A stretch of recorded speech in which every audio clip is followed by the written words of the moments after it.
Alright, welcome back to our channel. Ito muli sa RP Max Vlogs. Mega love shoutout po sa ating lahat guys, mga kaibigan, mga kapatid, mga kalingap. Isang mapagpalang araw po sa ating lahat. Good morning, good afternoon, good evening. Saan man po tayong sulok sa mundong ito, naway na sa mabuting kalagayan po ang lahat guys sa mga oras na ito. Okay? So, mega love shoutout din po sa ating ama ng Kalingap, Kuya Val Santos Matubang, Kalingap Rob, and Ate Edna Vlogs, at mga kasamahan ko pong reactors at mga Kalingap partners. Sa inyong lahat po guys, mega love shoutout. Okay? So, meron po tayong konting reaction ngayon guys, dito nga po sa live ni Kalingap Rob kaninang umaga.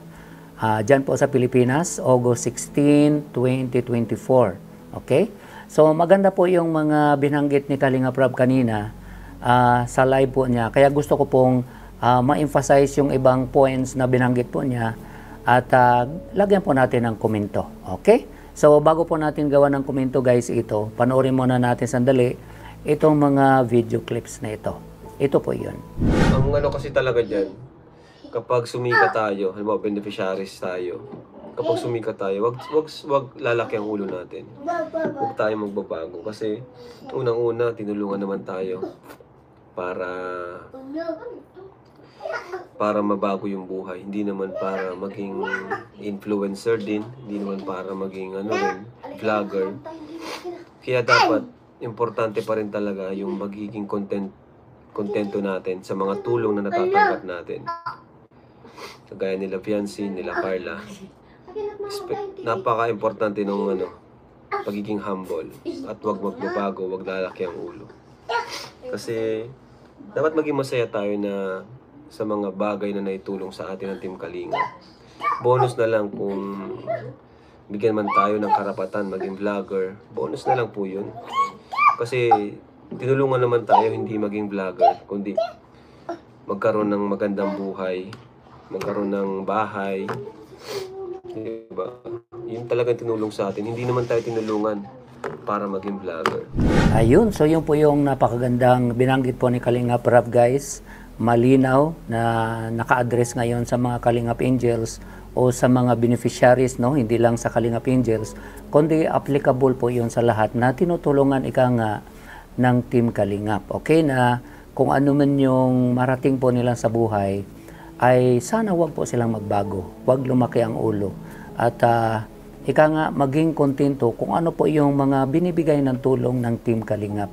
Actually guys, no, yun na lang pong mapabahayan po sila ay napakalaking bagay na po yun. Kahit po sa situation po nila, bago po sila natulungan, kahit po anong gagawin nila, maliban siguro kung may mga anak sila na nakatapos ng pag-aaral o di kaya nanalo sa lottery, hindi po talaga sila magkaroon ng bahay.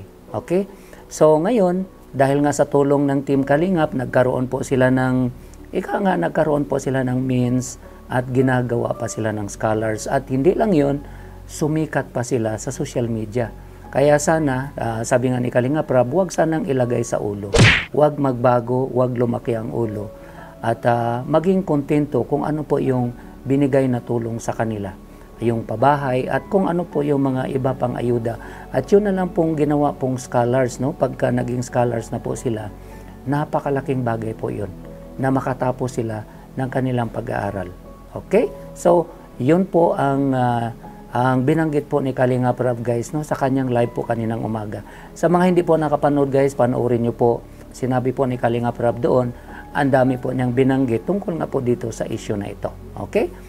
So, ito pa guys, ituloy pa natin. Bisa nga naisip ko next time, papipiliin ko na lang ay, anong gusto mong tulong? Maging vlogger ka o tulong ka sa bahay, scholarship? Diba? Tingnan niyo po si Fiancé, kahit sikat na yan. Si Carla, si Joy, diba? Dara, Rosan, kahit sikat na po sila, minsan din nila naisip na yung para bang magbabago, yung total sikat na ako, kailangan ko na rin gumawa ng sarili kong channel. Kailangan ko na rin, kaya ko na rin ito. Kaya ko nang magkaroon ng sariling community. Sa totoo lang, mahirap po magkaroon ng sariling community. No? Lahat po nang umalis sa Kalingap, community po niyan, Kalinga pa rin po yan. Nakilala po kayo dahil sa Kalingap. No? May sariling community talaga. Ayan, sina Sir Paul, Bugong Biyahero. sina Sir Tekram, yan ang mga sariling community. Pero yung mga umalis sa Kalingap, Kalingap pa rin po yan, community niya. Yun, so maganda din po yun guys, na pabiro na binanggit ni Kalinga Prab, na sa sunod kung meron sigurong tutulungan, ika nga sa umpisa pa lang, prangkahan na. Kaya kung pwede, magpirmahan na. Yun nga po yung suggestion ng iba, mas mabuti magpirmahan na para walang problema pagdating ng araw. Ang isa po talaga nakikita ko dito guys, pag meron na po kasing mga sumusulsul, okay, yung mga may contact sa kanila, nasasabihan sila, mag-ano ka, sikat ka na, mag-create ka ng YouTube channel at para kumita ka din katulad nila. Doon na po kasi nagkakaroon ng problema. Pag sila mismo nasisilaw na o nagiging greedy na at lalo na makikita nila, tulad nga po ni Kalinga Prab na siyempre malaking channel at siyempre given na po yan na talagang may kita, nakakatulong sa kapwa. At kahit papaano naman, nakakapag-ipon din po para sa pamilya na normal po yun. Kapag sinilip mo na po yun, kapag tinitingnan na po nila yun, posible po talagang madala sila kung ano man po yung mga sulsul, lalo na po pag sumikat na sila. So yun po ang problema dyan. Ito talagang mga sulsul. Sila po ang dahilan kung bakit yung mga ilang beneficiaries ay gumagawa ng hindi dapat dapat gawin. Maghintay sila dapat, okay? Kung ano ang sasabihin noong nagba-vlog sa kanila. Actually guys, matagal akong naging reactor ni Hungry Syrian. Never akong naka-observe na meron po siyang tinulungan and then ini-encourage niyang mag-vlog. Wala po akong na-witness noong nagre-reaction pa ako sa kanya. So ito pa guys, pakinggan pa natin. Wrong moves yan, gusto nyo, wag nyo talian. Ay, di naman po namin tinatalian ng beneficiaries namin. Palagi ko po yung sinasabi sa kanila na anytime, pwede po silang umalis sa Kalingap. Wala po sa kanila magpipigil. Wala po ditong di po kayo mahigpit dito. Wala po tayong dito, wala po tayong tinatalian dito.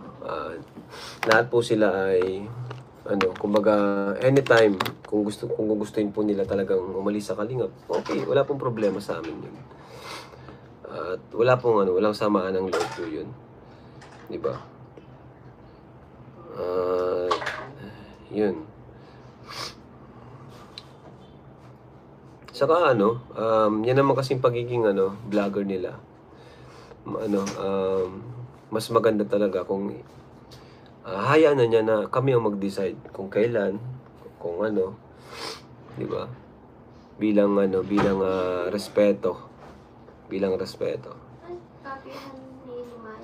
Ayun, so shoutout po sa mga Kalingap Angels, binanggit po ni Kalinga Prab na kahit nga po sikat na sila tulad ni Viancy, si Carla, si Dara, si Joy at si Eden, kahit nga si Melka, kilala na po yan pero never silang nagbago.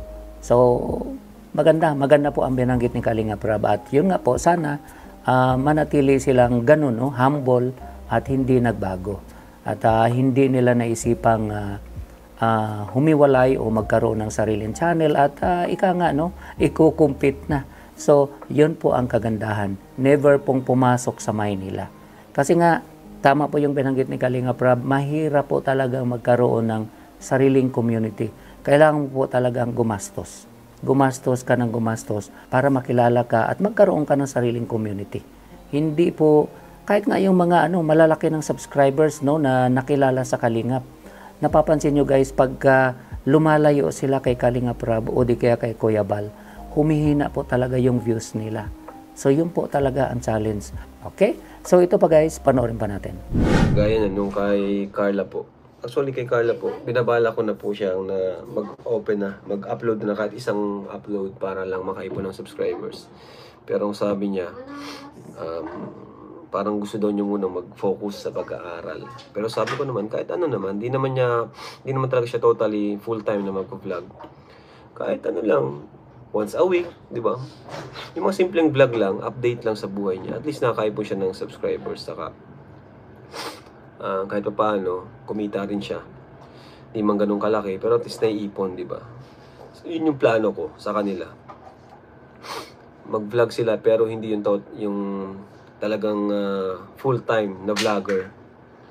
Makaipon lang ng subscribers, sapat na yun. Parang ganun po. Yun po yung ano ko. Sa bilang talaga, bilang kung sakaling beneficiaries ka, mas okay pa rin talaga kung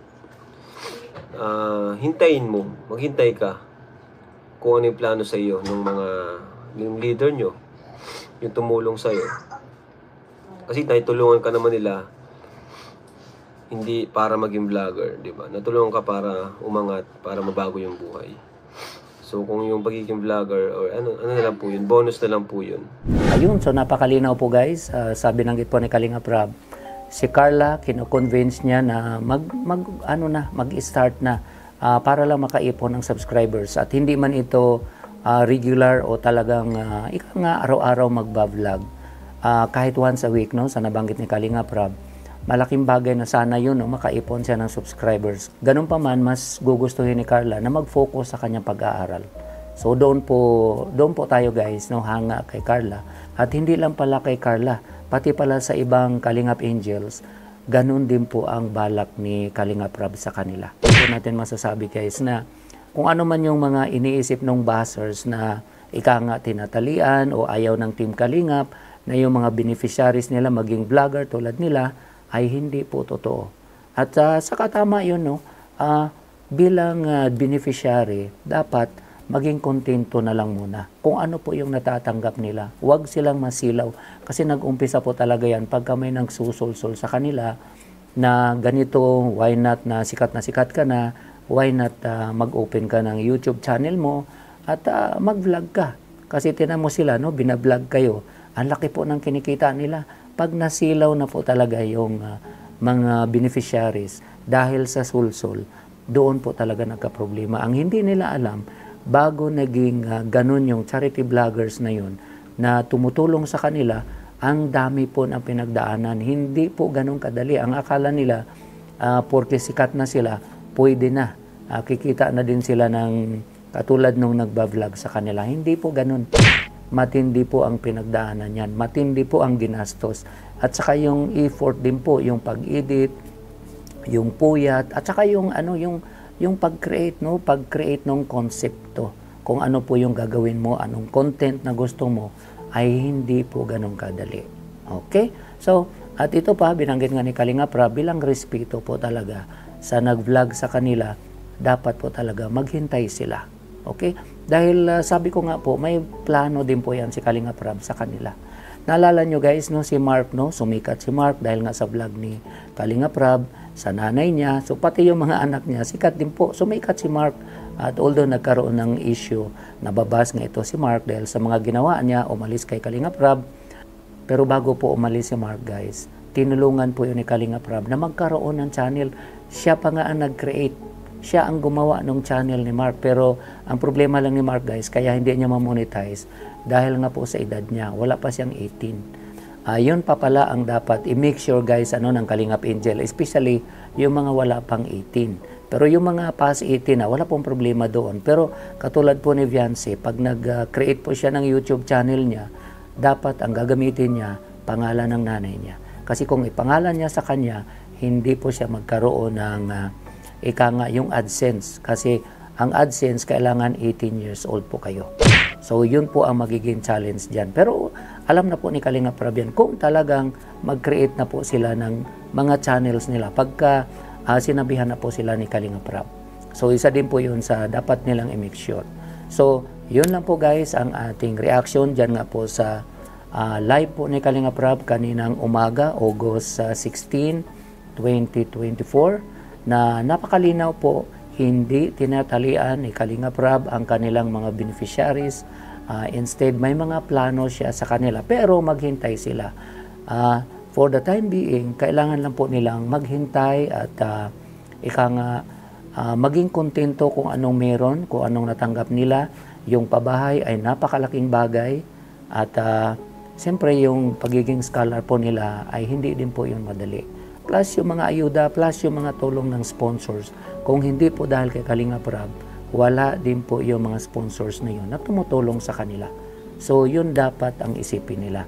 Kaya hanga naman tayo guys sa binanggit ni Kalingap Rob na itong mga Kalingap Angels ngayon ay napakabait at ika nga kontento kung anong meron sila, hindi lumalaki ang ulo, hindi naging mayabang, ika nga yung pagiging humble nila. So congrats po no sa mga Kalingap Angels ngayon na napakaganda po no ang mga binabanggit ni Kalingap Rab sa kanila na hindi sila nagbago. Okay? So yun lang po guys ang ating reaction dito nga po sa live ni Kalingap Rab kaninang umaga. Maraming salamat po sa inyong pagsuporta ng mga videos namin, pag-comments, pag-likes, pag-shares at lalong-lalo na po no sa hindi pag-skip ng ads. Maraming salamat. Ingat po tayo guys kung nasaan man tayo. God bless everyone. I love you all. Bye-bye.